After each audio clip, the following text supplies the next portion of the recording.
Well, fam, what is up? What is up? What is going on? How has your weekend been? Yes, I agree. I'm super hyped, super geeked to see some fire artwork. Again, just so you know, in the metaverse as a whole, I believe this is Crypto Art Week, and this being the first day, in the whale server, we have a couple of artists coming through this week, but this one though, woo, let me just share a little backstory about this particular artist I'm about to introduce. When I first came into the crypto art scene, I was not sure yet what the deal was. Like everyone is kind of like trying to figure out what, like just like what's going on really, right? And seeing this particular artist's work on Scent and blog posts that people were writing in response, or how they were engaging with him in particular, and then actually being able to see how other people were talking about his work on Twitter and in other on other platforms, made me start to realize that, okay, this is something real. This is legitimate here, Actually, another little tidbit about this artist is that I got a couple of NFTs in the beginning and from certain artists, but they're kind of like so. I would say this particular artist piece, when I got his, I officially said that, okay, now I actually have a real crypto art piece. It was the first one. I had to consider that one to be the legitimate one, and it was from signing a guest book at one of the whips. Shout out to the whip crew, whip fam, and we got it after. If you signed the guest book, you would receive it, right? And we actually got a number of his pieces specifically from that. And I was always happy about those because I felt like, okay, I was actually holding on to a collectible that was going to stand the test of time. Like this was the serious fire artwork in this right here. All right. After saying all that, why don't we actually just talk about the person? All right. Hey, Whale fam. I would really like to introduce the one, the only Spherical Art. Hey, what a great intro, show. That was perfect. Thank you. No, thank you, man. Thank you for being here. Okay, well, I'm gonna share my screen now. Can you see a gray background there? Yeah. Okay, everyone, if you can, please click on Spherical Art's name and click on watch stream, and you will see his screen pop right up. Yeah, I made a little chart here to sort of show how I do my process. So if everybody can see it, if you can see it, show, maybe I'll start talking about it. Sure. I mean, but before we do, just some really super basic questions. Yeah, go ahead. All right. Let me just make sure I have the right thing here for you. Well, okay. You're from Pennsylvania, right? Well, actually, I grew up in Compton, California. Oh, I'm straight out of Compton. You're straight out of Compton. Not only am I straight out of Compton, I lived on a street called Killen Place. Swear to God. Oh my! Oh, what are we doing? The crypto art community is all about love and peace and positivity. Paul, you can't what? Okay. No, that's where I grew. I grew up in Los Angeles, South Central Los Angeles, and I moved back east to get into advertising. I always wanted to have an art-related job, and I didn't know how to make a living as a fine artist, so I got into advertising. Wow. So how many years did you spend out here? Out here, as in on the East Coast of the United States? Well, you guys are going to know sooner or later that I'm a really old dude. I may be one of the grayest whales in the whale family. I am I was born in 1950, so I'm 70 years old, and I moved to New York City when I was 24 and got a job, and I stayed there till 89. Then I moved to San Diego and lived there for quite a few years. Then I met a girl from Pennsylvania, and I married her, and we moved to PA. And now I'm about 2 hours west of New York City, and live in a very rural area. It's really nice. That's wow. There's a lot. Just like your artwork, there's a ton to unpack in that right there. Even though you just gave it so it was so compact and succinct of an explanation of your background. Well, if you guys can see my screen, let's just do this, and just to flesh out what I just said. Go up here. I don't know if you can see me looking for stuff here. It's the gray program that had your formula. Right. Okay, so I'm just opening up all these images really quick here. Okay, so this is like a little life story here, and I'm sorry. Let's go start off with number one. No, let's close that. Let's start off with the other number one. Okay, so here's me. Can you see that? Yeah. That's me when I decided I wanted to be an artist. I must have been about 5 years old. I came from a really big family. There's 9 kids in our family, and I'm right in the middle. And I liked coloring books, but every coloring page in the book was all scribbles, and it's like I could not get a clean coloring book to work in. So what I did is I would get paper and I would trace the black lines out of the coloring book and then color in my own sheet of paper. And so I was thinking, well, wait a minute, if I can do that, then maybe that's how the people who made the coloring book did it. Maybe they copied it from somewhere else. So I got really big into copying, and in 3rd grade, I made this $10 bill here. And I used my mom's carbon paper, and I showed it to my friends at school. They thought it was real, up to a certain distance away from me. And this, my friends, is the birth of cryptocurrency right there. He's making $10 bills. It's all about the money. If you could draw when you're in grade school, back in those days at least, people would say, "Oh, you must have traced that. You traced it." If you drew something good, they figure, "Oh, you traced it." So tracing had a bad name, bad connotation to it. But I learned all kinds of stuff through tracing, and I highly recommend it. So at any rate, this is what I look like now with my dog here. Can you see that? Yeah. Okay, so I have 4 of these dogs, and they're Bouvier de Flandres, and that's my family here. Well, I'm married and I have a wife, and this is a recent. This is just before I discovered crypto and NFTs. I was doing my art. I was doing digital art since 2015, and I was trying to sell it through Saatchi Art online. And this is a show that Saatchi put on in Brooklyn called the Other Art Fair. Maybe you heard of the show. Yeah. Yeah. So I went there and I bought this space, and spent about a couple grand making these prints and getting this space and getting the name tag and all that stuff. And I sold this piece over my right shoulder, and that sort of paid for about half of my expenses. But it was a loss. And I thought, what the heck? I said, the thing with digital art is you do it digitally. It would be nice if it could stay digital and you didn't have to print it out on paper. And so when I heard about NFTs, I thought, that's for me. I love digital. I want it to be digital. Why does it have to be something else? So besides, a lot of people who work in the traditional art field with paints and sculpture and stuff like that, they kind of think of digital art maybe as second tier. You know what I mean? Yeah. They don't value it the way we all look at it now with NFTs and blockchain. So that's what I discovered. Now this is a while back.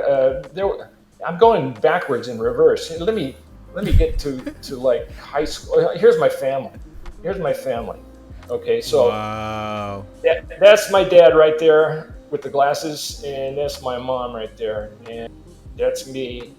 I'm the second tallest, but this guy is actually older than me. So I would, and so is this girl. So I'm fourth, and yeah, I got 6 brothers, and I got 2 sisters. So here I am. This is about 1966. This is about this is about a year or two after the Watts riots. Mm. Okay, and I remember that very distinctly because I was living in Compton when that happened, Yeah. and it wasn't that the fire and smoke wasn't too far away from my house. So at this time, I really liked art. I mean, I was really into art in high school, and I wanted to have long hair and be a hippie, you know. But I went to a Catholic high school; they wouldn't let you do that. So here's me when I'm 20. This is 50 years ago, man. That's hard to believe. Yeah. So this is me in college. I went to UCLA and I studied art, like fine art. And you know, they were training me to be a fine artist, but there was no way to make a living doing fine art. So I always tried to find something else, something art related to do. So I was a sign painter. I worked in during college. I worked in a shop that made blacklight posters, you know, for with day glow paint. Mm-hmm. And let me see if I got one. Yeah, this poster here is called Desert Blossom, and that was a famous blacklight poster in the day. This is this nude girl here with my phone's ringing there. This really lights up when you put it under a black light. And I worked in a print shop where we printed these. Each color was printed silkscreen. You know, one at a time. And that was an experience working there, mostly because I was inhaling too much paint. And I was getting really high off the day glow. That was part of my art journey. So like it wasn't too long after I got out of college, I thought I got to get into something that makes some money, you know. So I went to New York City, and I gave myself 2 weeks to find a job. And this is the view of Central Park from Fifth Avenue and Central Park West, right across the street from Plaza Hotel. I'm on the 42nd floor, and this is the window across from my desk at my first job in New York. And I thought, oh man, this is fantastic. And it was a nice view, and New York was incredible, especially back in the 70s. I think it was a strange, neat kind of decade. Graffiti was happening everywhere, and the trains were all marked up, and Times Square was really dirty. It was a dangerous city, you know, in those days. It was just really wild. And disco was happening and all that stuff. So, plus, this is 1974, and Nixon is leaving office because of Watergate. And what else was happening? Yeah. Oh, and so the people, you know, have you ever watched that TV show, Mad Men? Mm-hmm. Yeah. Well, you know, those people in the movie, in the series, a lot of those guys were still working in advertising when I got my first job. So so when I see Mad Men, I go, oh yeah, I remember those guys. It cracks me up when I see that show. Anyway, so then I got to be an art director. Here's me as an art director, and I would dress up for work, and I had Emory Air Freight was one of our clients in the house. And then let's see, I showed you that one.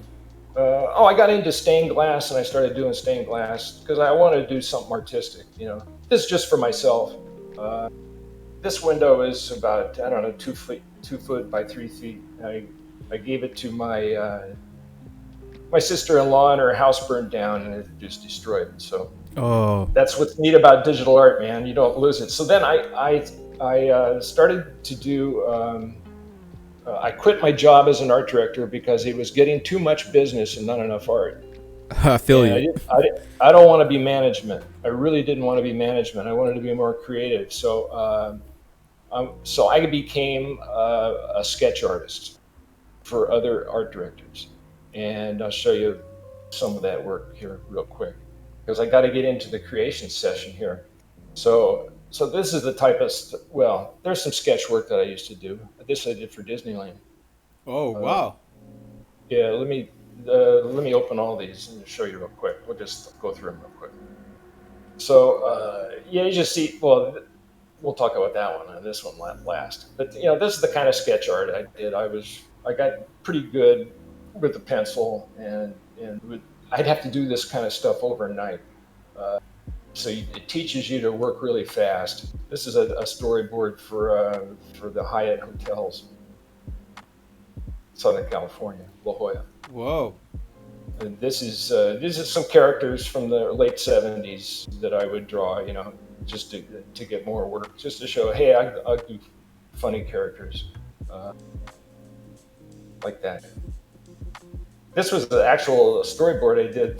This is a neat one, where these bums are using cups, and this guy's got a strong cup because that's what the product is. They're selling these cups. And this guy said, I was making a lot of money till the bottom dropped out. I think that's funny. So anyway, that's the kind of stuff. So I did this for about 10 years. And then I decided I was sick of New York. I was going to move to, we can close this. I was going to move to California. And so I did. And I decided I would become a watercolor artist. Okay. So this is me giving a demonstration. Here I am 40 here. And I'm giving a live demonstration, and there's a mirror up here above me so that the audience can see what I'm doing. So they're watching the mirror, and then I'm doing the painting and talking while I'm doing it, just sort of like I'm doing right now. I think that was the last time I did a live demo. So it's been that long. So what? When you're 40? 30 years since I did a demo. Okay, so let's go to watercolor. Okay, so this is the kind of watercolors I was doing when I moved back to San Diego. I got really into horses, and my girlfriend had a horse, and we used to go hang out at the barn all the time, and I would take photos of the horses and I would paint pictures of them. And this is all watercolor. So, and then I got so good actually at doing this that that's not horses. I sent my work to, I'll close this one. I sent my work to this magazine. Let's see if I can find it here. Yeah, there's a magazine just for horse art. I didn't know that. This is the National Magazine of Equine Art. So this was 1992. So I sent my art to them, and they put it on the cover, which was cool. I thought, okay, now I'm going to make a living as a watercolor artist, but it didn't work out. Not enough people would buy my paintings, and not for enough money for the kind of lifestyle that I wanted to live. So I tried this for a couple of years, and it didn't work for me. But I did a bunch of, I would go to the Del Mar racetrack in San Diego, and I would paint. They let me stand right in the middle of the paddock, where they walk the horses around, and they would let me paint there. And all these rich horse owners would see me painting, and I thought, well, I'll for sure sell a lot of paintings that way, but I didn't. They just looked over my shoulder, but they didn't buy anything. So these are some of the paintings. This one I gave away for a charity auction. Yeah, I like that one. Just a lot of eucalyptus trees in San Diego, and then this was entered a contest and won a contest at a botanical garden with this painting. So that's my watercolor experience. This is just a digital watercolor of me walking my dogs. So then, okay, so now the watercolor job scene isn't working, and I got to do something else. So I started looking around for more sketch artwork, and I couldn't find any, but I found a company that wanted me to do medical illustration. And I don't know anything about medical illustration, but I learned. And these are some of the images that I did. I had to learn 3D and photo. This is where I learned 3D and Photoshop and all that stuff. Yeah, I was going to ask you. Oh, wow. Yeah, so all of this stuff here I'm going to show you is digital. Like doing these muscles and drawing it. This is a vector heart. This was done in Illustrator with blends and stuff. So I had, if you're an illustrator, you're always learning new programs and stuff. So that's when I see everybody in the whale community always talking about learning Blender or learning this or Magic Voxels or whatever it is, the program. That's right up my alley. I feel like I'm in the right place because everybody wants to learn a new program. Everybody wants to create something new, and that's exciting to be around. Just to be with a community of people who encourage each other to learn new things, and that's just neat, I think. So this is for I don't know what these things are. These are vessels that are like a blood vessel clot that's in your head, and you get a brain aneurysm and you get a stroke. Well, okay, so they would send one of these things up there and try to inject like a polymer or a epoxy to clog all this up, because what happens is your brain makes all these overgrown vessels, and then they rupture. So they figured, okay, let's just fill them up with glue so they can't rupture. So that's what they do. So you have to become like an instant expert on a lot of these techniques. This is a glass heart. I had to do a glass heart, and I did this in a 3D program, and there's an artificial valve right there. And wow. You can see that. Everyone, do you see this? Do you see the detail on this? So I had to make a transparent material that would be really shiny and look through it, and I had to get a model of a 3D heart, or a 3D model of a heart, and then this was a photo that I superimposed in Photoshop. So yeah, you have to. Oh, this is an AIDS virus. That's what the AIDS virus looks like. Well, maybe not that colorful, but it's got this little worm here growing inside the virus.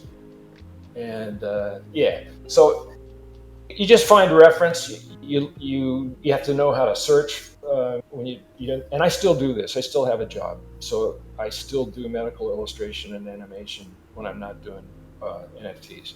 So let's get into NFTs, right? Let's get into some art creation now, because that's what I want to do. Sure. And so what I'm going to do is let's get out of Photoshop. And let's get into, I want to take you into the first thing, which is a web browser. So I'm going to change my screen. No problem. And while you do that, let me just say to everyone that what Paul just showed you is it's. Let me just try to explain this as best as I can so everyone understands the gravity. Just the sheer determination it takes to do what he did, right? So he's able to master black light art that can be brought into this generation, revamped, and be sold as NFTs, right? Keep that in mind. Stained glass window art that can be revamped, the style, right? And brought back into this generation for NFTs. He did stencil work. He did sketch work. He did watercolor work. Then he taught himself Illustrator in order to do to do medical illustrations. Mind you, you need to know about all these organs and things that you're drawing in order to accurately convey them. So he taught himself all these things, right? All within the same. All within the space of and the understanding of the fact that he is an artist through and through. He is an artist, and an artist is always going to pivot in order to achieve and find the things that allow them to express themselves the way that they want to be, the way that they want to. Excuse me. So everyone, please understand how important that is. Right? He just gave you this breakdown, and if anything, this should be inspiring. If you really want to make things happen, you can talk to him in the future. You can look at this video again in the future and just see that he just explained for most of his life. He did everything that people are trying to do. They may try to stay in one discipline, but he did all these things. Okay. All right. So, thank you, chauffeur. That's so well said. And hey, I'm still trying, man. I'm still trying to do something new that I haven't done before. And being an NFT artist and amassing a crypto fortune, that's something I would like to do. Okay, so well, I got really hooked on what can you see right now? Can you see this big red square? Yeah, we see it. Okay, well, before we go to there, I want to tell you how I got started. I was on LinkedIn looking for work, and I noticed that they had this LinkedIn Learning. It used to be called lynda.com, and it was, tutorials and stuff like that. So one day I'm browsing the tutorials, and I see this thing here. Can you see this where it says G-Monk's 3D rendered geometric art series, Yeah. start to finish? Yeah. And I looked at that. I like geometric art, so let me see what that's about. It can't be loaded. Yeah. Okay. So I'm just going to tell you right now who G Monk is. His name is Bradley G. Monkowitz. Okay, and he did this video in 2013, and since then only 1,179 viewers have watched it. Okay, and it's really short. It's only like 12 minutes. Okay, that means that only like 168 people a year watched it. It was 7 years. He did it exactly 7 years yesterday, October 25th, 2013. Anyway, this video it's still up on the web. You can go look at it. It blew my mind, and I said, "Who is this G. Bradley Monkowitz, G Monk?" And he worked on Tron. What? He did a lot of design work for Tron. And then remember this? Yeah. Remember that old movie? I was, oh, that was so fantastic. Well, he did this. You guys remember this, right? What, the Windows? The Windows 10, and this is not digital, man. He filmed this in a studio with laser lights and mirrors. What? Yes, I saw the rig that he did this, and I was just blown away. So this guy's a genius. And when he showed me, what he showed was like, oh, you could put a camera inside a sphere. You could get some really cool images. And I said to myself, that's for me. So I got to try this. And I already had some 3D skills. So in the video that he described, his process, he goes to this free online app. It's called the Geo Editor. Okay, and maybe show you could copy that link and stick it when it's as a place to go, a link where they can do this. But see what this does. What this program does, it allows you to rotate these images or these models, and you can make a sphere, a cube, a tetrahedron, an octahedron. There's the Ethereum right there, and then the icosahedron, dodecahedron, hexagon, medium hexagon, super high hexagon. Now, not only can you see them. Okay, I can export an OBJ, which is a 3D file format. This is just a place to play with 3D shapes like this and to export them. So if I go to, say, a simple one like this one, that's just like a simple pyramid. Well, I can split it. Watch what happens when I split it. See how it got faceted? Wow. Okay, and look, I can control that. Well, wait, I can control that. Whoa. I can control that. So then I can split it again. Okay, now it's getting more complex. Look at this. So anyway, you can make some neat shapes like that. And then, okay, so let's export that one. So, okay, I'm going to save it. Okay, it was downloaded. All right, so now let's do a different one. Actually, all these splits that I just did are put onto the next model. So you got to start fresh. So there's an icosahedron, and let's get one of those, and maybe we'll split it once. Yeah, you can make the splits go inside, or you can make them bulge out. Sometimes it's neat to have them go inside, so we'll try that. All right, let's save that one out. Download it. Now let's get a really complex one, because that'll be fun to play with. And let's make it more spiky. So let's make these things stick out. Whoa. There. Whoa. Right. So we can do something neat with that too. I mean, if you want complexity, you could start with something really complex. Although some of the best art is made with the really simple ones.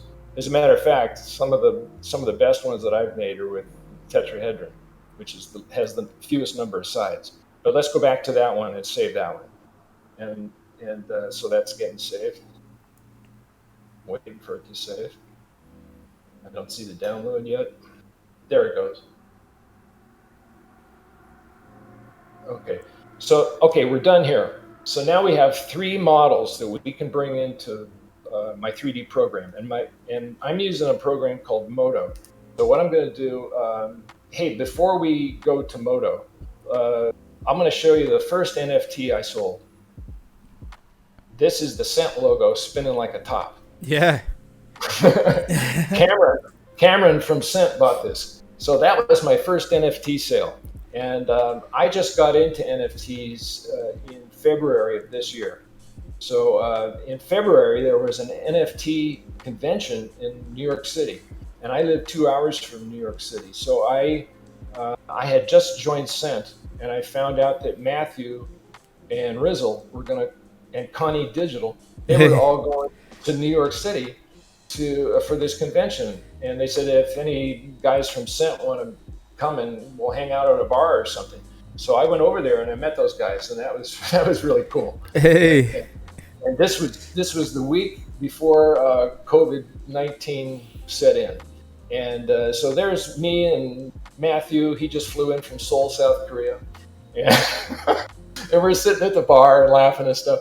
And then the very next day, it says, Seoul, South Korea is the hotspot for COVID-19. Matthew's a carrier. Matthew is subject. He just brought it to New York City, and there I was sitting right next to him in the bar. That's great. So he's subject 0. That's so funny. He's patient 0. So it's funny. So anyway, I sold this one, and then the show was talking about those. I don't know how well you can see these on the small screen, but what I did is I took all 6 GIFs that I did for the rewards for the WIP meetups, and I put them all together. They're not fully animating their full scope, but just giving a little bit of movement. This was when we still had the old Cent logo, this first one. And then same with the second one here, with all these people dancing. That was me trying to do avatars, having a party in Crypto Voxels. And then right here, this juggler on the upper right, that's when, that was the last time I used the old Cent logo. And then down here, the new Cent logo arrives, like from outer space. And then this one is, the Cent helping people go higher. That's what that's about. And same thing with the pogo stick. So anyway, and then I got really crazy with Cent. I really wanted to do stuff with the Cent logo, so I made this GIF, and the title was it's not done yet because it's still beta, right? They're still working on it. Yeah, it's getting better all the time. And so, yeah, it'll be really tasty when it's done. All right. So we're back at PAX. We did that. So, hey, when I first started Twitter in 2015, when I started doing this digital art, I wanted to do one single visual that would encapsulate what I'm doing, my technique. Okay. So here is like the 3D object that like we just made floating out there in the space. And here's a ladder, and I'm inside another one of these things, right? I climbed up, and I'm inside, and I'm setting up my camera, and I've got lights in here. And the title of this one is, Okay, Geometry, Show Me What You Got. That's my website. And just a couple GIFs here. This is just a series of mandalas, like what we're gonna do here in a few minutes.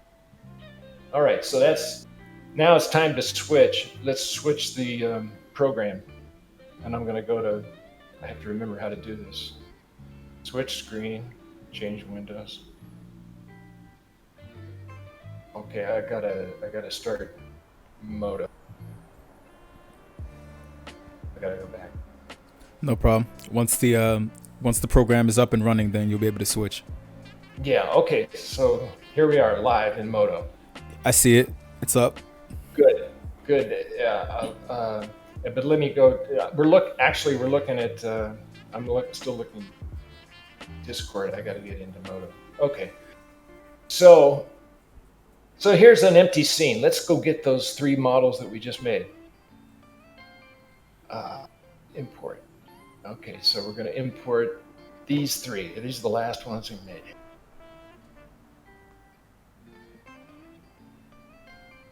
They have strange names. I should rename these. But let's just look at them. We'll look at them one at a time. Okay, so here's that first simple one. Let's get it in a little closer, and let's size this guy up. See what these little white things are around here? These are cameras.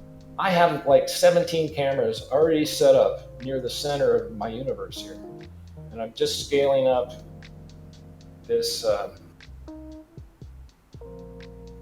model so that it encompasses those cameras. So the cameras are inside this model now, and if I make this wireframe, you can see the cameras are inside, right? Whoa. Around? Whoa. Okay, so the cameras are inside. So here's my preview window. Let's see what it looks like.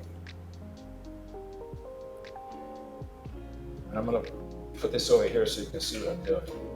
So what I like to do is I bring my model in, and then I cycle through the different cameras just to see. Here's a camera that just shows the model from outside. I have one camera sitting outside so I can see what the outside looks like. But here's some shapes we're getting it from the inside from different cameras. Actually, that's a pretty nice design right there. I don't know if you can see that. If I choose a different render output like this one, then you can sort of see the design. So that could be kind of interesting. I could straighten that out and make it. I could take the camera. That's camera 3. Go to camera 3, and anyway, I could. I guess I have a filter on.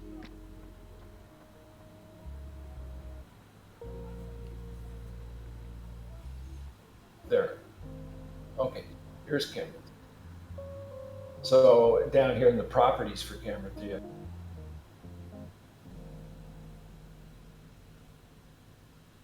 So I can straighten it out and say, okay, I want to do that. But we can get better than that. Let's see what we have. And I can just scroll in here. See, now I'm outside, and now I'm inside. Go inside that. There's a material on these things that it shows up on both sides. Sometimes in 3D, if you get on the other side of an object, you don't see anything because it's only a one-sided material. Look at this. Look at these nice shapes. What? Yeah, this is crazy. And it just happens automatically. See now, and look at this. I'm changing them just by dragging on them. Well, see there I'm outside, and here I'm inside. And you wonder, well, how does this happen? How do these curves happen? Well, let's look at the camera 5. That's camera 5.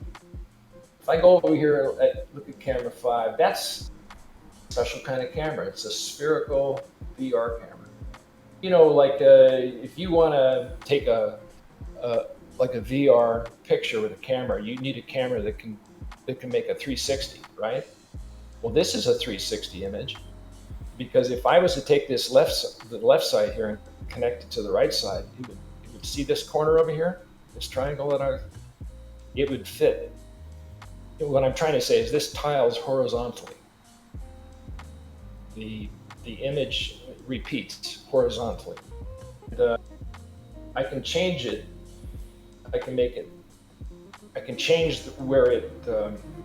Right now, this used to be the edge, and now the edge is in the middle, and then I can go back.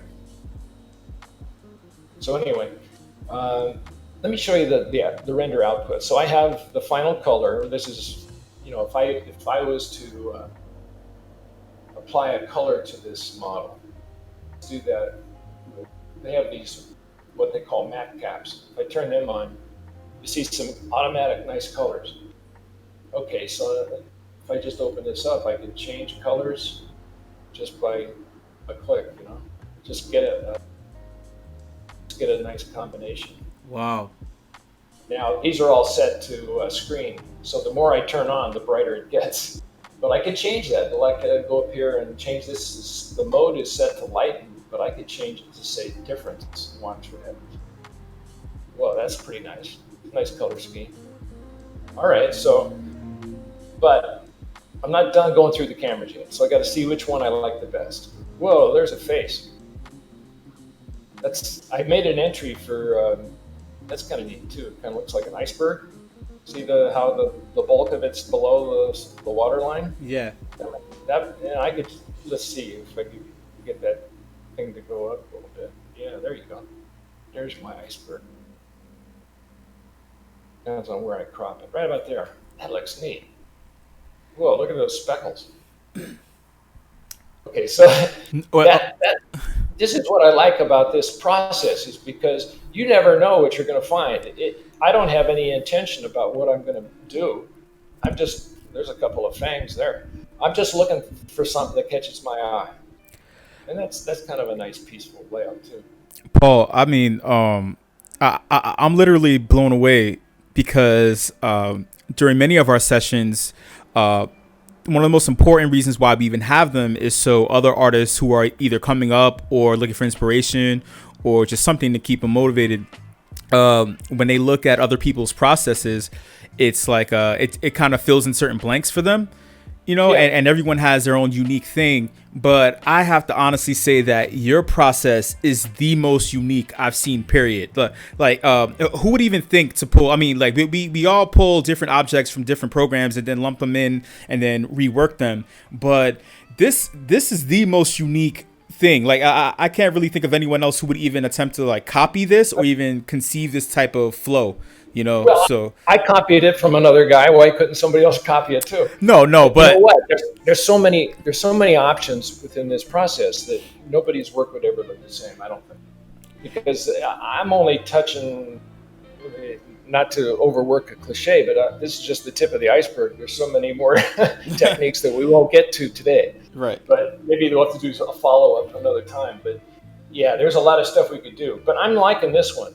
And I'm thinking, okay, well, let's see what the other render passes will look like. Because, that's great. So I'm going to get that too. And I'm going to get that.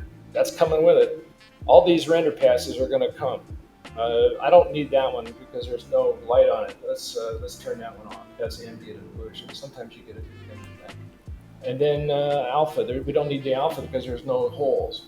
So we'll get rid of that. So now I just hit a render because we got to get going. I got to make some art here. What did I do? The wrong button.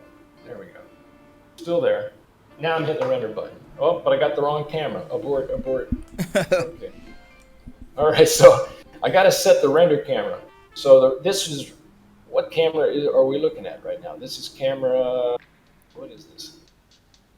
This is camera 5. Okay, so I got to go to cameras, items, and I got to set that as the render. So there's 5. I right click on it, set render. Okay, so now if I hit the render button, it's rendering now. And it's rendering right here.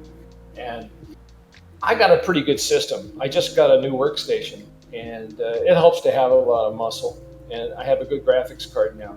So this is going fast. But sometimes, well, in my old system was about 9 years old, which is a long time in computers. And it was a powerful system 9 years ago. And this would have taken maybe 20 minutes. I'd go make coffee or walk the dog or something and come back. But this is going to take about 2 minutes. That's not too bad. So as soon as this is done, we'll save out these render passes and we'll end up bringing them into Photoshop to create our image. I mean, these look like, okay, they might be good, but believe me, once you go in and start playing with them in Photoshop, there's so many more possibilities, and you can really take an image that's halfway there and bring it all the way. Mm.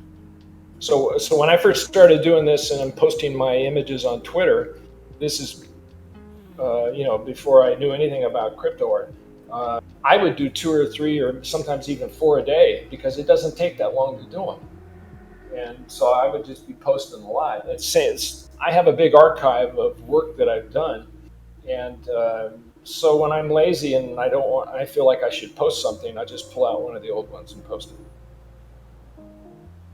Okay, so now here's another trick I found.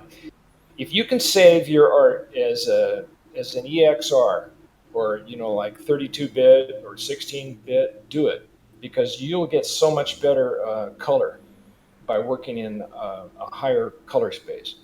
Most art is done in 8-bit, but I'm going to save this out as 32-bit.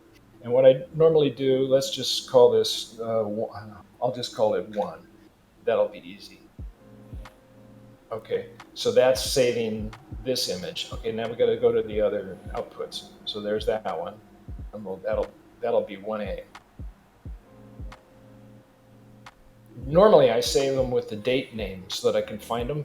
Everything's based on the date that I made it. Mm-hmm. So if I have I might title an image that I post online, but in my computer, its name is the date it was made. That way I can, we already did that. That way I can go find it. I can go find the file that I made it from and do a new version or do something, alter it in some way. So sometimes if you aren't having luck and you say, a couple months back I made a really interesting image and I wish I could make that again, then you can go back to the file and find some other variation to work on or do something similar. You're so organized. I mean, normally I'm just like, final official 1, 2. Anyway, keep going. I got to just say something here is like there are some artists who they find one thing and they keep redoing it, right? And they never do anything different. And I don't know if it's just they're not curious or if somebody bought the first one they did, and so to keep the customers buying, they just kept doing the same thing.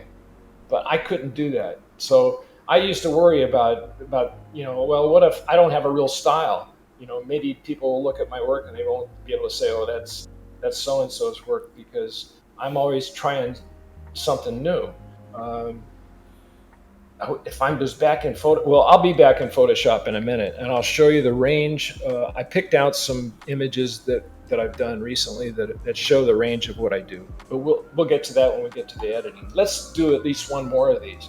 So let's go get. I know time is going to be running out. We're almost at an hour now. No, it's cool. Don't worry about it. Just keep flowing. Keep doing your thing. Okay, so let's get rid of this object, turn it off, and let's get another one. Now, okay, that one really looks weird. Let's put this away so we can just look at it here. And let's get the wireframe off. Let's see it. I like this shading. It's nice. Zoom it up, and let's get this thing bigger. Oh, not the camera. I grabbed the camera.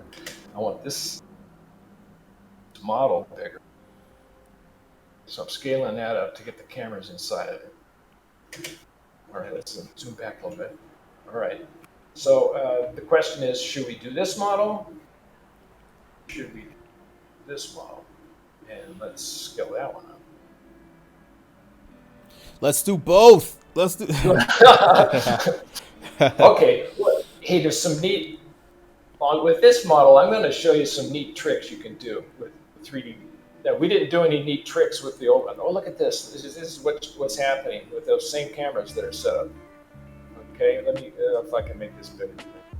This is just right out of the box, without modifying that thing at all. Just because it has so much complexity, you're going to get some strange images.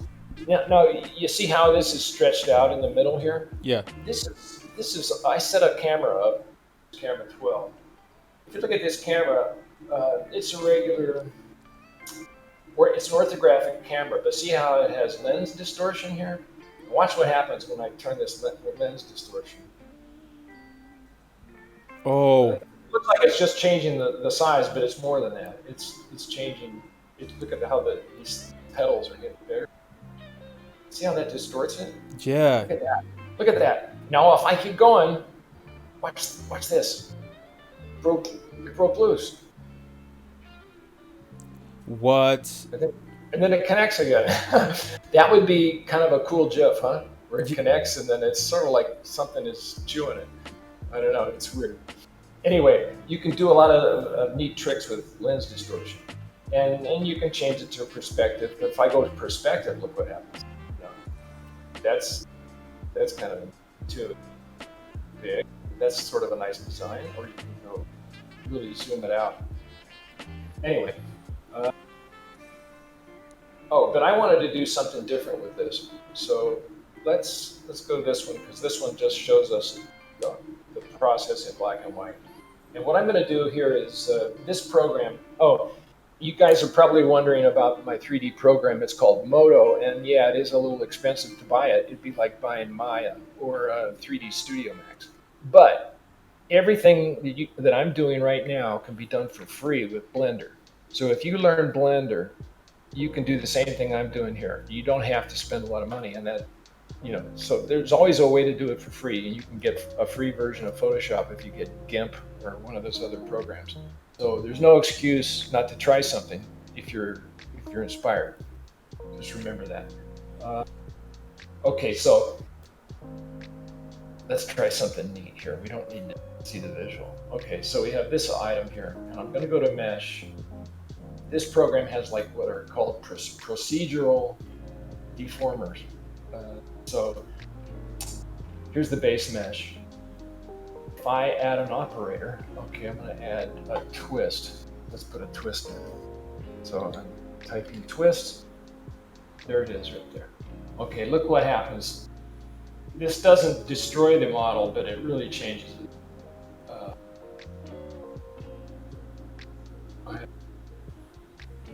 Control.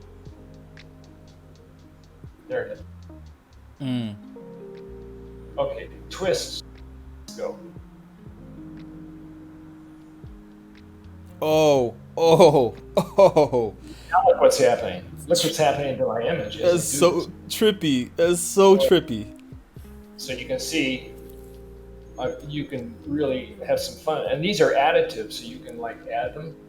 Like you could start, let's just put a little bit of twist on it, and then we'll add something else to it. Let's get one. Okay, so we have that. What's that look like in color? Let's see. Well, that color's not great. Let's go get some other colors and put them in there. Let's turn these other ones off. That's not bad. But something a little more colorful. Yeah, it's like a bone, right? Whoa, some weird purple in. These matte caps, they're just like pre-arranged color with lighting. It's not real lighting, it's just pre-arranged, it's pre-decided. Change the trying to find it. Times, okay, let's go here and we'll say hard light. That's pretty strange. Yeah, we're getting there. Yeah, we're getting there. Try this one instead.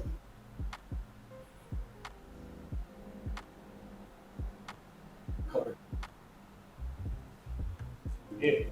If you guys use Photoshop and you notice how there's these layer modes called difference or divide or multiply, really get into that, because that can be so neat. I kind of like this one because it's gray, but it's got these little sparkly colors. So I'm going to leave that on for a while. Anyway, let's add another effector. So let's get this out of the way. And what I want to do is, when you get these models from that first program where we got the red models from, what's weird about it is that the facets of these models aren't connected. So if you apply any force, all the facets fly apart. So watch what happens when I add an operator called push. There's push. Okay, so this will be added on top of the twist. So let's go in. Look, they're going in. They're collapsing on each other. They're all going towards the center. Actually, they're not going towards the center. They've been twisted, but it's getting to be chaos in there. It's like you're in a grinder. Yeah, these look like blades. Like blades, yeah. Now, if I go, say I went positive 100 there, let's see what that looks like. Well, it's nothing, it's dust. They're gone. That's because it's 100 meters. I just want 100 millimeters. See that? Okay, there it is. So now you can see the background. See the black background showing through the blades? Mm-hmm. That's pretty neat. So now let's push them a little further and get a little more black background showing through. That would make a nice pattern. And then I can always go back and change the twist a little bit.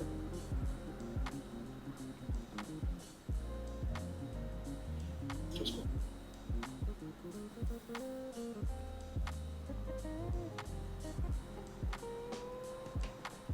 I want to get something that's close enough to where I say that's interesting enough to make a piece out of, but I don't see it yet.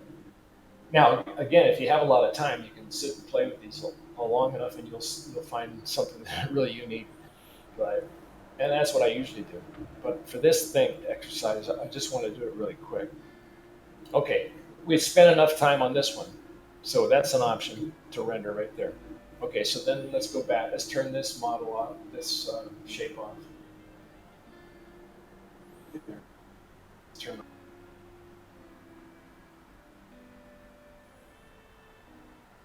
Okay. Again, some of these aren't going to be that interesting. Did we do this one yet? I don't think we did this. No, we haven't.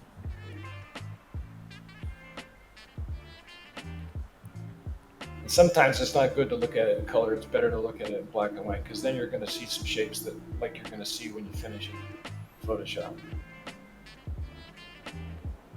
I still kind of like this one, you know. This is like the one that we did with the iceberg. Yeah. Let's see if we can get, but it was a different color back then because we were using matte caps. Remember? Yep. So, yep. Yeah. Let's see if we can change the color a little bit. That's kind of nice. Yeah, it's like a white iceberg. It's throwing different colors in there. And that's just the final color. We have another set of colors here to play against. And then we have this for shapes. So that's going to be nice. Let's do that one. All right, so I like to think about composition when I'm doing this stuff. And there's a rule of composition, or sort of like thirds. You can do 2/3 and a third. But right now, this looks to me like 5/6 and a sixth at the top. So what I want to do is make it. Whoa! Yeah, I have to get back where I was. I want to. Maybe I have to go to the camera. Camera 7. Okay, and then I have controls here for camera 7. And I can play with this. If I can change. I don't want it to be right in the middle and be totally symmetrical. You know, there's a lot of people do really symmetrical art. Mm-hmm. It's all same on both sides, and there's a top and bottom, and it's good for a while, but it's too simple. I like things that are it's off center. I like it to be a little strange. Yeah, there was you actually talked about that in a recent piece that you dropped like a week or two ago, right? There was something about concentric circles, and there were patterns within patterns, and you purposefully made the center off just a little bit in order to basically have the viewer work a little harder, right? You didn't just want to give them. It's also a little more interesting if just visually, if you think of a square and you want to be maybe 2/3 of the way across from one corner to the other corner, 2/3 of the way, and stop there, and then maybe pick another, do that for height and do that for distance or for horizontal, so that you end up in one of the quadrants. You want your center of interest to be in one of the quadrants, and for me, this visual right now, the center of interest is that Ethereum shaped design that's in the bottom there, bottom left. That's the focus for me, and it lines up with the top of the iceberg. I can crop a little bit, but I really would like to see if I can change part of it is that I'm using a cylindrical camera here, a cylindrical VR camera. And I'll bet if I change the angle of view, that will do it. Oh, look at that. Yeah, see how now I can bring it, I can maybe drag it down. Yeah, that's how I did it. It bothers me that this focus of interest here on the right is too close to the edge. So I want to try and see if I can get that different. Well, thank God for Control Z. Shout out to Control Z, saving every artist in their sanity. That's like in the Big Bang Theory, or 2.5 Men. They're sitting on the couch and they got two pillows, and one says Command and the other one says Z or something like that. That cracks me up. All right, so I'm going to go with this one. This is camera 7, so let's do the render now. So let's set camera 7 as the render camera. And, good to go.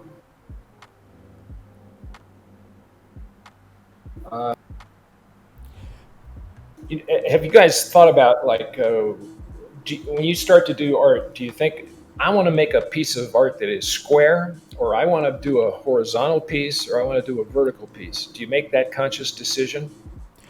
Well, me personally, or our audience? Yeah. Well, the audience or you, yeah.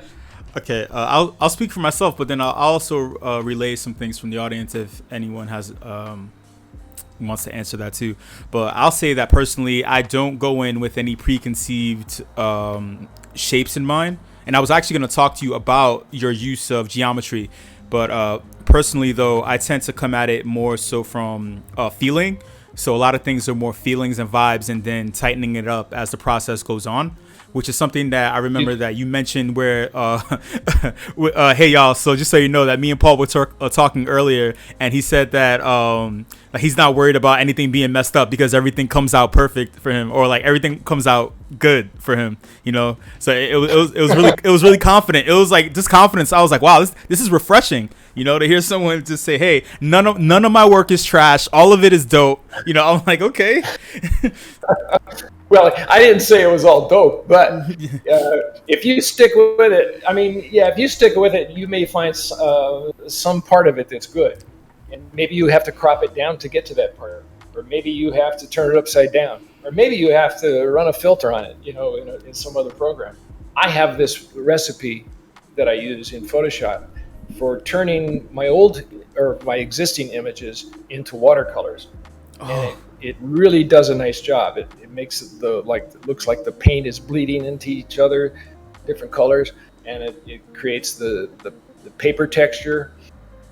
It does a really nice job, and it destroys some of the shapes, and it makes them fuzzy, and it really alters the colors as well. So sometimes if I have a piece that I don't think, if a piece is working, I'll try it. But even if a piece doesn't work, I'll try another filter on it to see if I can save it. I'm not saying I don't.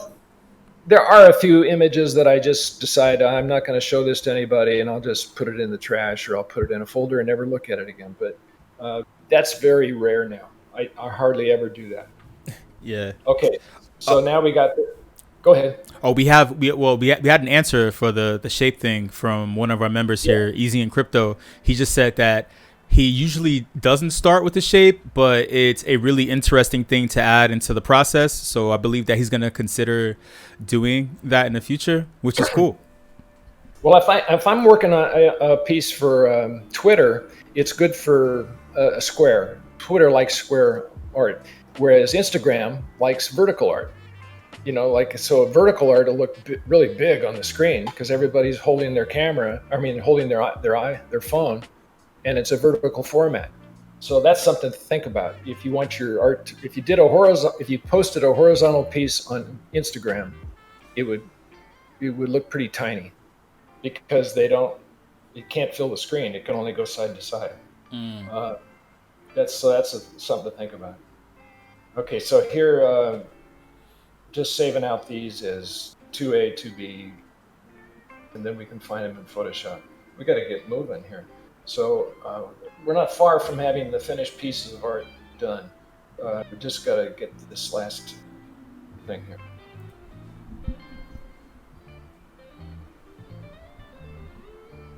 All right, so now what I'm going to do is I'm going to go to Photoshop, get that up And then I'm going to go to Discord and change my screen.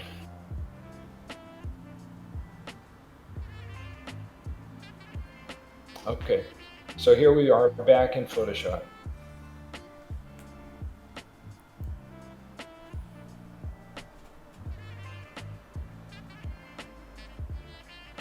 Okay, so now let's open these up. And I save them.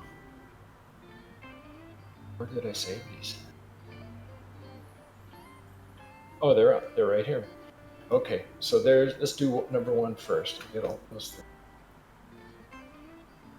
All right, this is the fun part. This is the fun part. I usually go with the colored one first here.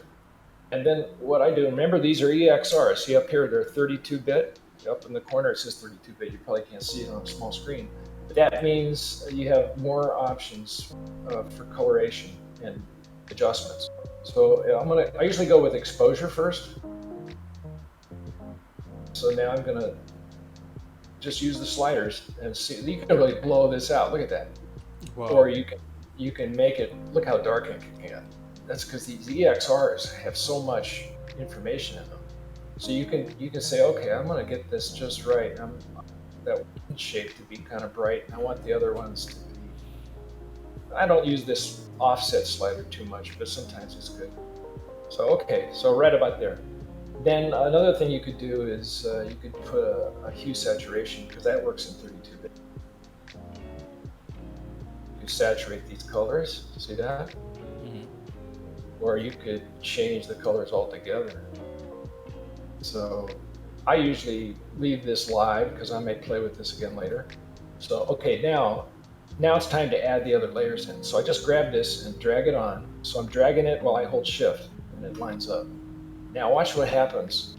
Well, let's get them all in there. We can turn this. Well, here's another trick I do is you can't invert something when it's 32-bit.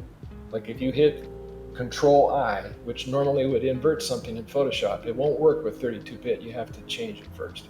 So I'm changing the mode down to 8 bits. Don't merge. Okay, now I can invert it. So see that? It's inverted. Wow. So I'm gonna drag that on top too. So now I got another option later on. Okay. So now I got the color here. I'm gonna drag that in as well. Okay. So now I have all kinds of stuff to play with. Need that one. Turn off these ones in the background. All right. So let's turn this layer off. Let's go back here and let's play with this one.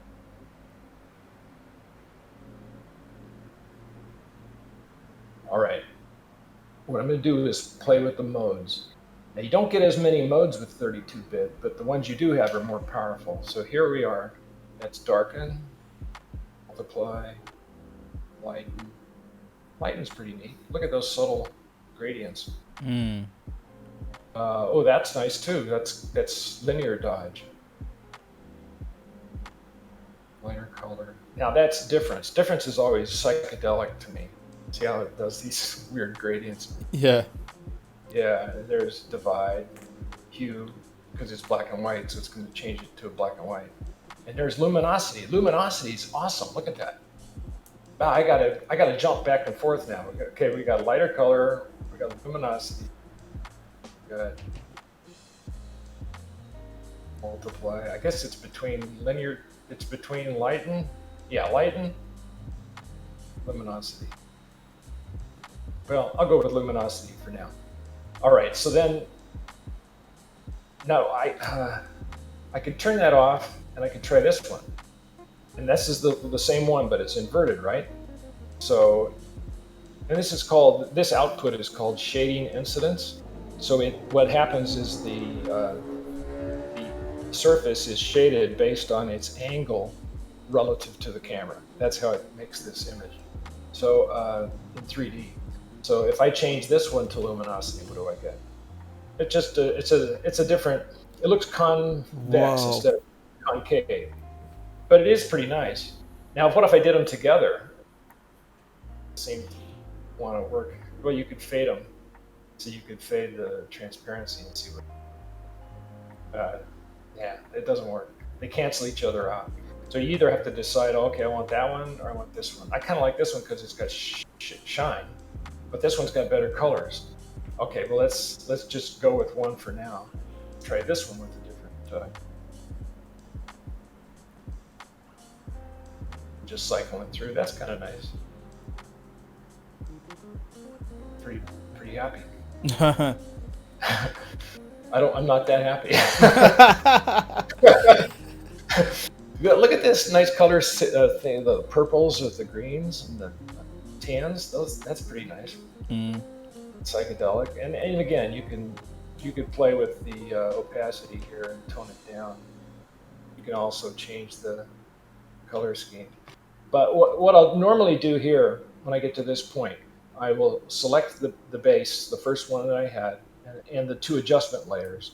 Because if I was to turn this into 8-bit right now, all these colors would get really dead. So by doing this in 32-bit and then collapsing, joining these adjustment layers, it will preserve these colors, even when it's in 8-bit. So that's what I'm going to do. So now I'm ready to turn it into 8-bit.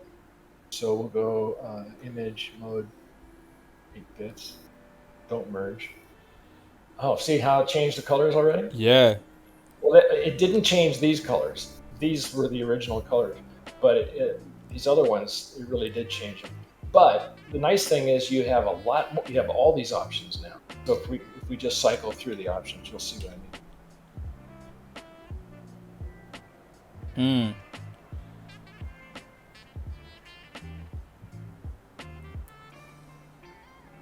That's pretty strange. Yeah. That's crazy. Look at that. Can I tone that down? That's called hard mix. Can I tone that down? Got to get back to there. It's kind of neat.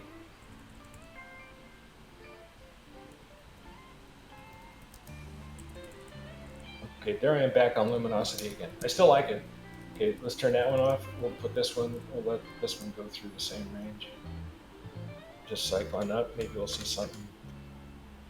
That's really delicate. Look at that. It almost looks like it's a paper lamp and there are lights on the other side that are lighting it up. That's really nice. I mean, I'm almost tempted to go with that one.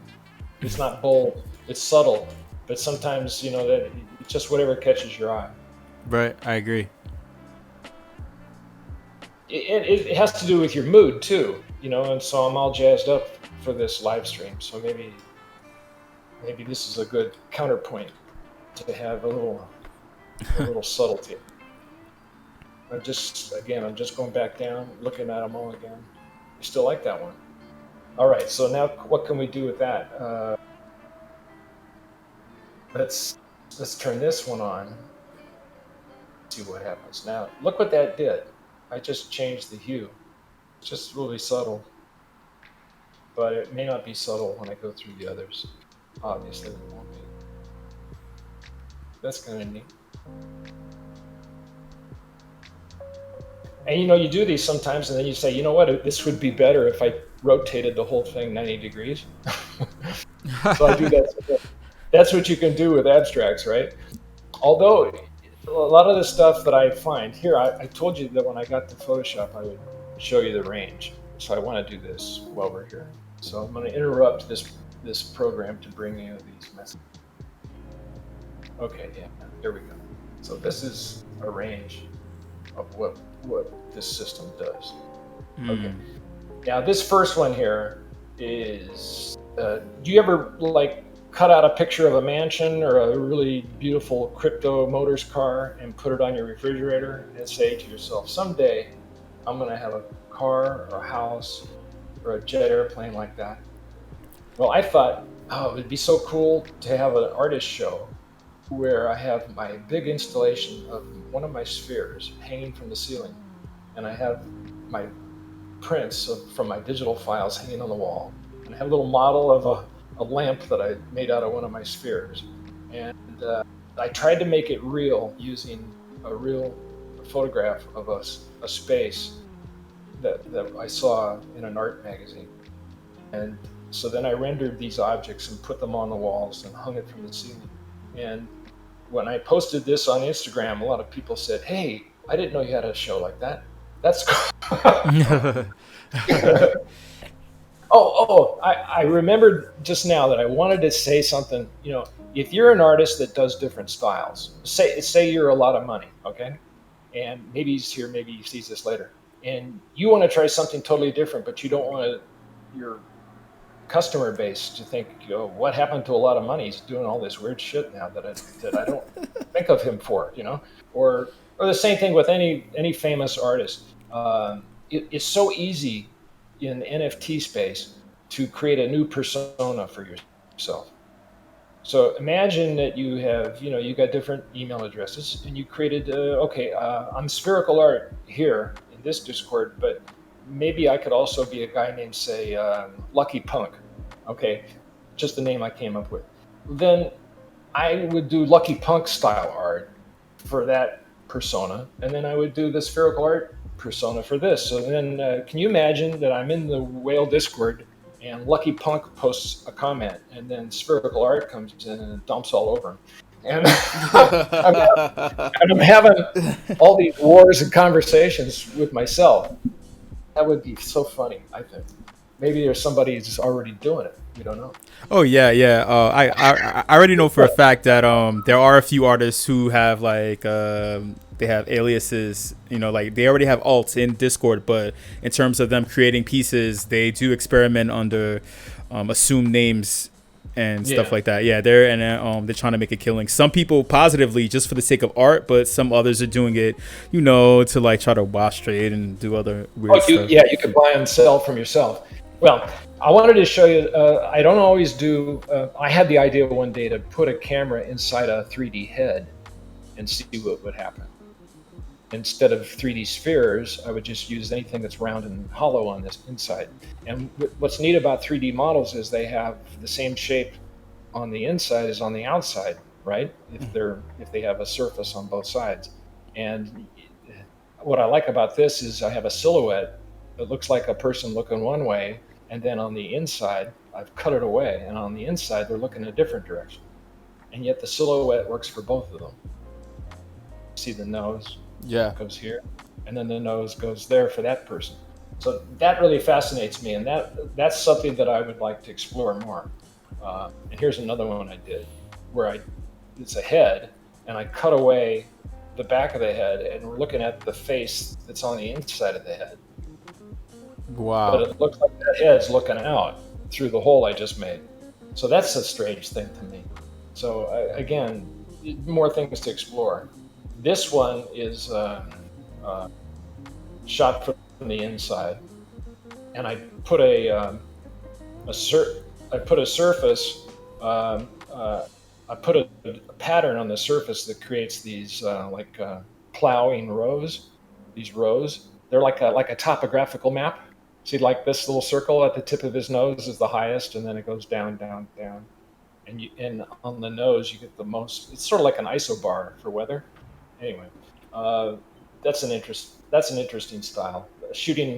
Making images from the inside. And look at the nostrils. You think they go in, but actually they stick out. The nostrils stick out because it's on the inside.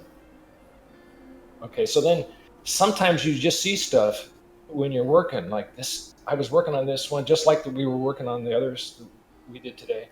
And I saw this, I was working with a pentagram shaped object, and I saw this elephant head. See the ears here? Yeah. And the elephant's forehead and the trunk. Wow, that's maybe somebody in India would really like this piece of art, because I think of the Hindu god Ganesha. Yeah, Ganesha. Ganesh.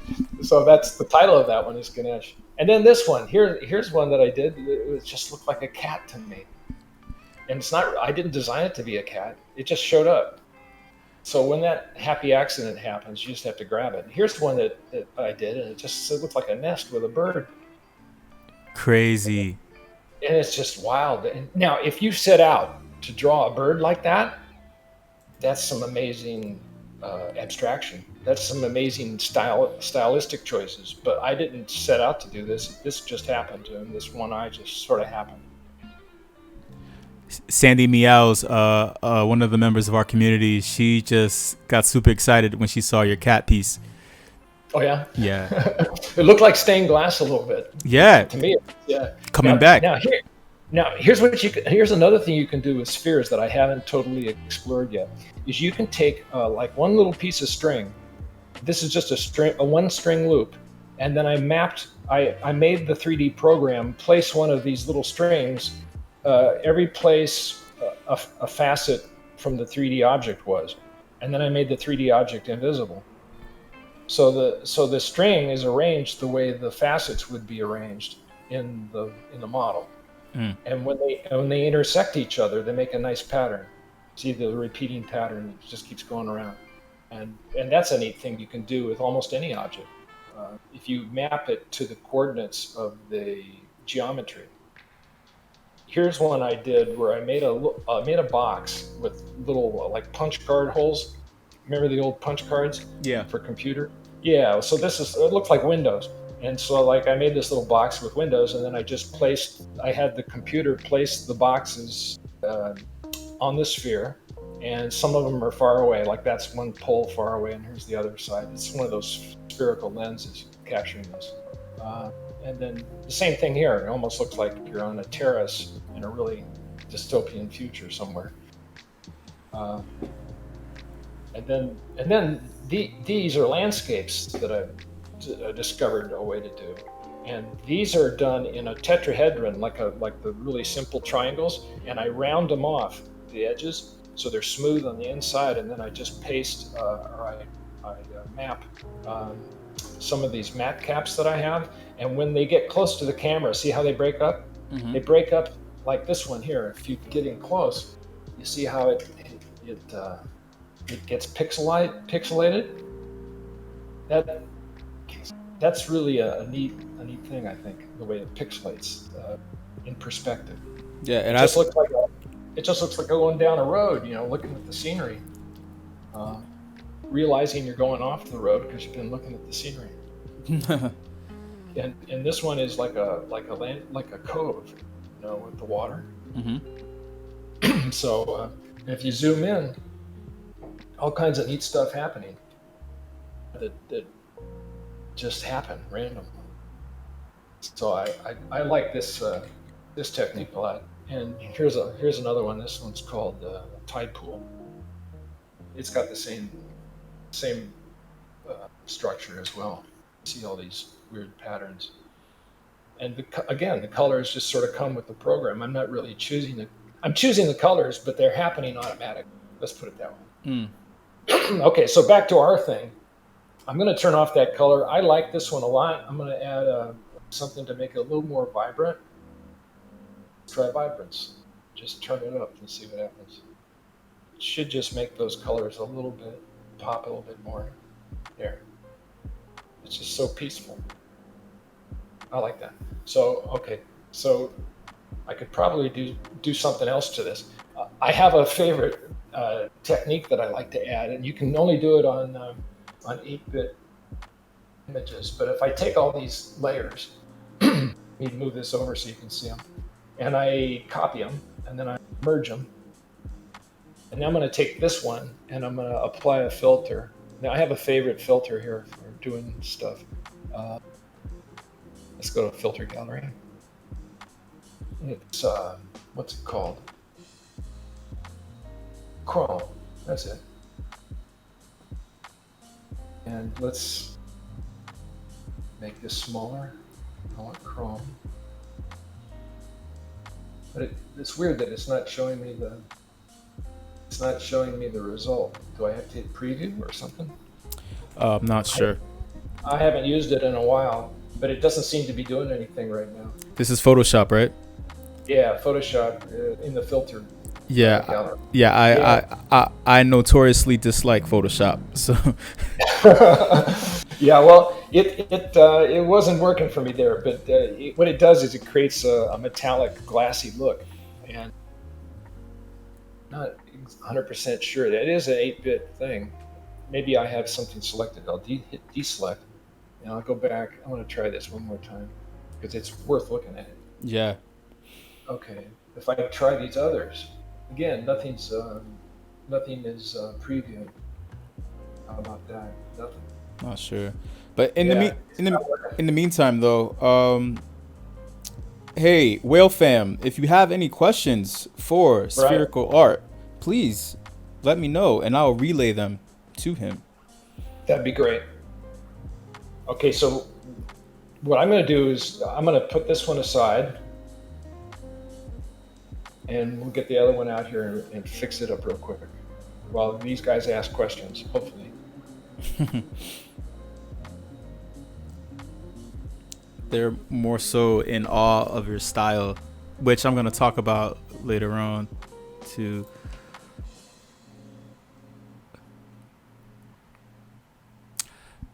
I have a number of questions for you. So Okay. let me just rattle through these though.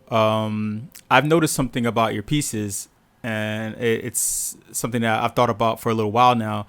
And I was curious about how often do mathematical equations factor in? For me, never.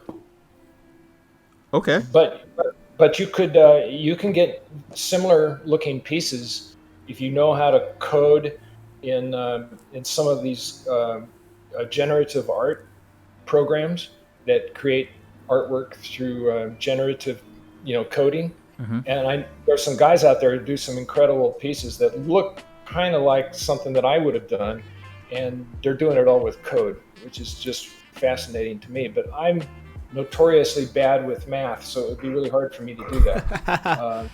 Yeah. Same. And your love of geometry, where Yes. exactly did that come from? I mean, we talked about a lot of things, but I believe, yeah.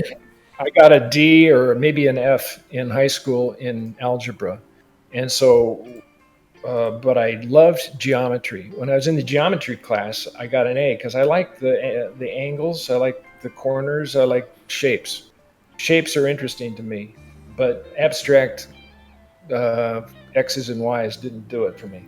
So I just like I like shapes, and I really like colors as well. That's why I don't do too much black and white art. Most of my art has got colors because it's just more interesting to me. So I guess that's all I can say. I'm a visual person. I'm always noticing visual things. Like I had wallpaper on the wall when I was a kid, and when I was in bed looking at the wallpaper, I could see all kinds of weird shapes in the wallpaper that wasn't intended there. Or like if you had sprayed on stuff on the ceiling, a textured ceiling, you might see something up there. Like if you stare at clouds and you see things. I can create imaginary stuff when I look at things. So I guess that's part of it. It's just maybe that's my skill. Awesome. We have a question from Puffin. Okay. Puffin would like to know, what is the strangest 3D model that you've used to create an artwork using the demonstrated technique? Strangest one I've used, strangest model. Well, I have this program that's it's free. It's called Daz, D-A-Z. You may have heard of it, Joe. It's like Poser. You can get people, and so I made a woman, but then she didn't have any hair, and I used her to be the mother for her head, and then I shrunk the head a little bit and used that head to be one of the kids. And so I made like a family scene out of this one model. I had a mother looking down at her youngest child, and the older child felt left out, and that's the dynamic I was trying to create with that. And it seemed like the younger child was getting all the attention, and I know all about that because when you're in a big family, everybody's vying for the attention of the parents. And if you can't get the attention one way, you get it another way. So you can either be bad, or you could be really good, or you could be funny, or you could do something, to stand out. So and get that focus that you want, that attention that you crave. So so that composition all came out of this one model that I found for free on Daz, because you can download Daz, I think, for free, and it comes with a free base model male and female, that you can use to make 3D people. Let's see. Yeah, y'all, any more questions?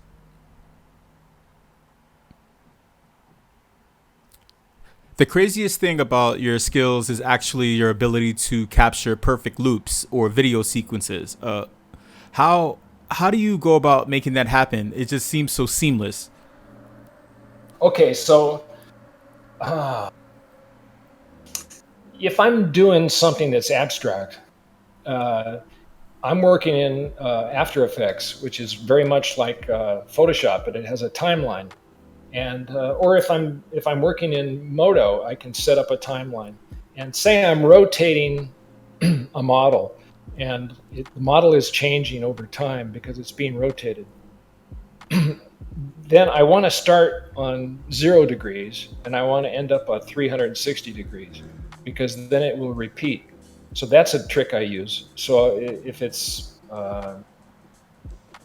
if it's 180 frames for the GIF I'm making, then I'll try to make it so that it repeats. Now that's a geometric one. Maybe you're thinking about the GIFs that I made for the Whip meetup. Mm-hmm. And for those, you had a guy on a pogo stick, and he comes in from the bottom. Well, first you have an empty screen, at least for one frame. And then you have a guy who comes in from the bottom, and then you pull back, and you can see him bouncing around. And then he keeps bouncing higher and higher, as you would on a pogo stick. And in the last frame, he goes off the top of the screen. So there you are, back to the empty frame again, and you can start a new guy coming in from the bottom again. So that you have to get back, your last frame has to tie in with your first frame. And if they seem like they could follow each other, the last frame, is preceding the first frame, because it's going to be repeating, then it'll work. And it doesn't have to be position or rotation. It could be a color that changes, or it could be something else. Whatever it is that you're making move, you want to get it back. What a lot of guys do, they don't do a full rotation. They just go out of ways, and then they come back. And then they go out of ways, and they come back again. So you just have to end up very close to where you started, and it'll look like it's looping. I guess getting that, trying to hit that exact point is where the skill is at, right? Well, yeah, you can experiment. You can shorten it, lengthen it. You can take a couple in After Effects. You can take a couple frames off the end or the beginning and see what happens.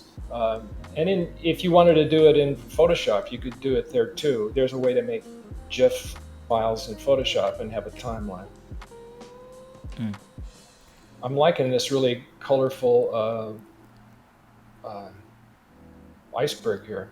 I'm just trying to decide the color scheme. Of course, maybe it should be really pale colors like the last one I did. Except I don't know. I just really like these bright colors to go with them. Hey y'all, what do you think? Should he go pale color or the really dark, vivid colors?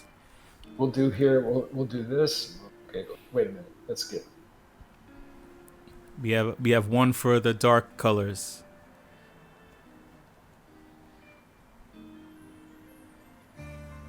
There was a way here to do it so that the colors would, the night sky would stay black. Let's do that. Let's see. What I'm going to do is make this thing 8-bit. Don't merge. And then I'm going to select one of these layers, this one, and I'll just do that. And now I can put a mask on this. We have 2 for dark vivid and 1 for the pale icy. Right. So maybe this will satisfy both here if I do it this way. Delete this and delete this. Now I'll make one. There. And now let me invert that. No, this gets inverted. Okay, so now we got the pale colors, and we still have the vivid difference of the tonal value difference. And we can play here with, see, look at this. You do that. There's your iceberg. And you can make it super vivid or pale.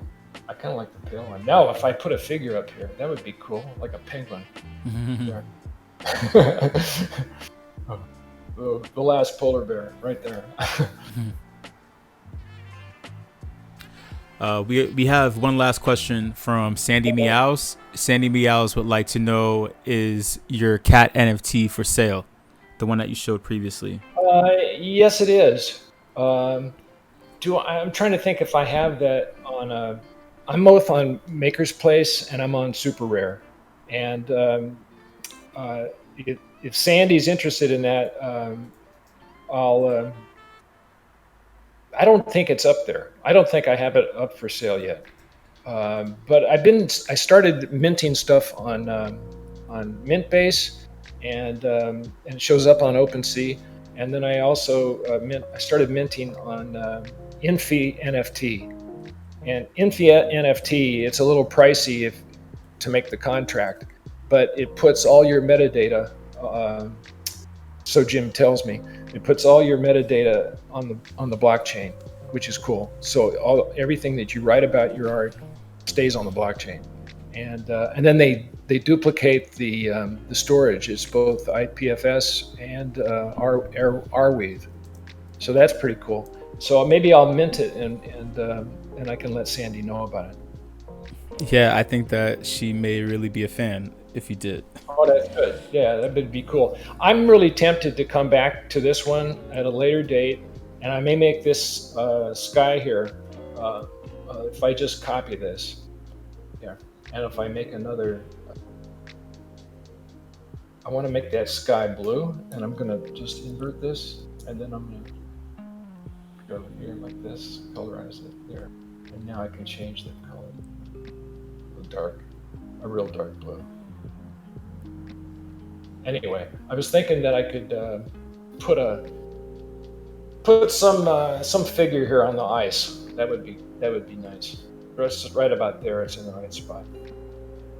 So yeah. So okay, so these are the two we ended up making, and let's rotate this one just to see if it gets any better. No, it doesn't. You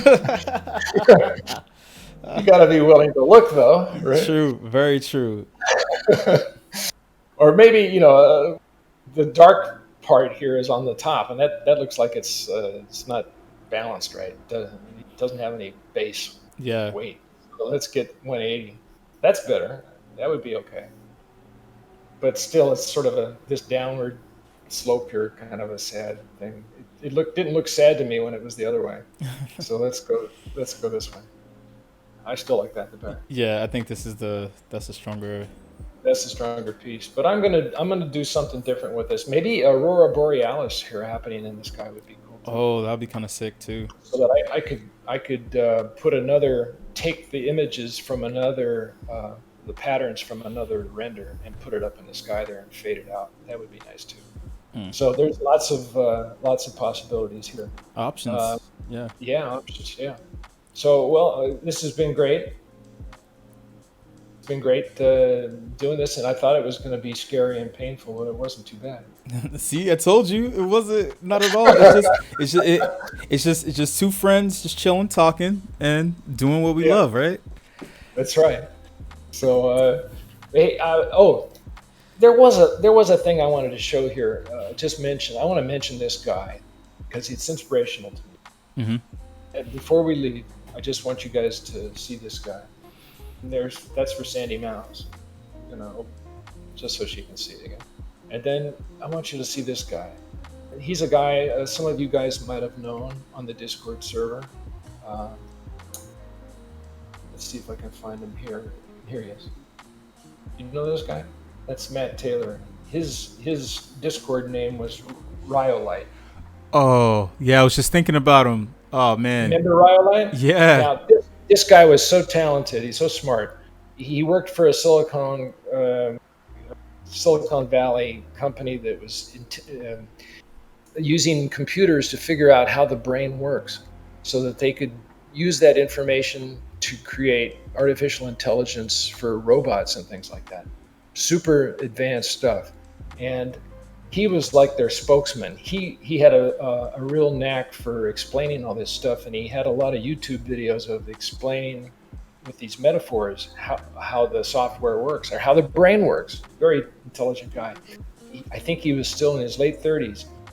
But he had worked at that company for like over 10 years, and he wanted to be an artist, and he wanted to do NFTs, and he was so active in the Discord community. This was before the whale server started. Yeah. And this was late spring, early summer, and one morning he didn't wake up, and he had a wife and kids, and he just died in his sleep. And so but the neat thing about it is he did not put off chasing his dream. He was going to go for it. And he was the first guy who contacted me when I joined Discord, and he said, "Hey, do you want to collaborate?" And I still have, he's still on Discord. His name is still there. And if I click on his name, I can see all his messages. And he said, "I'm really busy, but I'm going to take this work to my office where we have a stronger computer and work on it there." And I said, "That's okay. Take all the time you need. You got all the time you want." But he didn't have all the time he wanted. True. None of us do. So but he made the decision. He was going for his dream, so he was happy, and he was very. And we did do a piece together, and it turned out pretty nice. He did the base pattern of a triangle. Since I work in triangles, he did a pattern, and he did artwork for a triangle. And then I put that triangle, I mapped it onto my model, my sphere, and then we found a really interesting scene in, with a camera inside, and it was great. So I was glad that we got to do that. But yeah, you don't know how much time you have, so just go for it, and just you don't have to be perfect. Just go ahead and do what you dream about doing. That's it. So he's an inspiration to me. That was actually perfect. That was well said. And for everyone who's listening, again, RIP to Rhyolite. He was a really active member of our community, and we gave our condolences a couple of months ago when that tragedy happened. Again, if you could take anything from this video and from the wisdom and the process that was provided from Spherical Art here, just know that you can spend your entire life dedicating yourself to an art form, and you can see all these things expressed the way that he just expressed it to you. This is years of experience in more than one style and skill set within art. I mean, he was an art director, he has all these tools in the chamber, and all these big ideas he really just expressed to you, really, really short, really quick, really easy to digest. And this is something that will benefit you in the future if you're looking to continue to be an artist in our space. So again, thank you so much, Paul. Thank you for coming through and sharing with us and being brave and trusting me to know that this is a safe space when I told you that it is a safe space. Thanks, Joe. I appreciate you're a great host. No problem.